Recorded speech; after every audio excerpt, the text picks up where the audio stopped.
My channel. আমি শর্মানি। দেখো ঘরটাগুলো বিছনাগুলো সব পরিষ্কার করছি। সকালবেলাও অনেকক্ষণই উঠে গেছিলাম, চা খেলাম। চা খেয়ে এখন ঘরে সব বিছনাপত্র সব ঝাড়ছি। কিছু কিছু জিনিসপত্র যেগুলো ছিল ঘরে সেগুলো কাচাকুচি করলাম।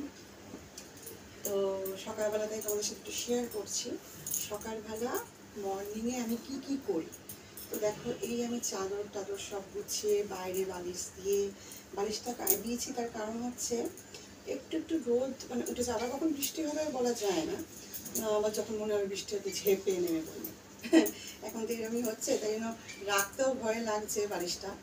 তো তবুও রেখেছি তার কারণ হচ্ছে একটু শুয়ে ফুলে কি হয়, ঘাম টামগুলো হলে না তখন একটু রোদে দিলে বালিশগুলো একটু ভালো লাগে। রোদে দেখবে সব জিনিসই দিলে না একটু বেশ ভালো লাগে। তো সেই জন্য একটু একটু রোদে আমি দিই, এটা আমার একটু স্বভাব আছে। তো এগুলো রোদে রোদে সব মেলে মেলে আমি দিয়ে আসি। তো সেই জন্য তোমাদেরকে একটু শেয়ারও করছি। এই দেখো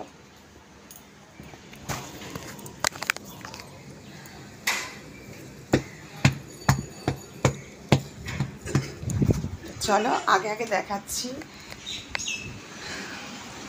এই ওয়াশিং মেশিনে দেখো আমি সমস্ত জামা কাপড় যাবতীয় যা ছিল মোটামুটি ধুতে দিয়ে দিয়েছি।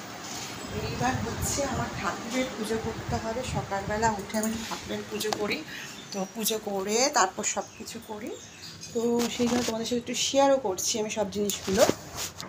তো এই দেখো সমস্ত কাচাকুচি যেগুলো করেছিলাম সেগুলোকে আবার ঠিকঠাকভাবে রেখে গুছিয়ে আমি রাখছি। তো চলো টাটা।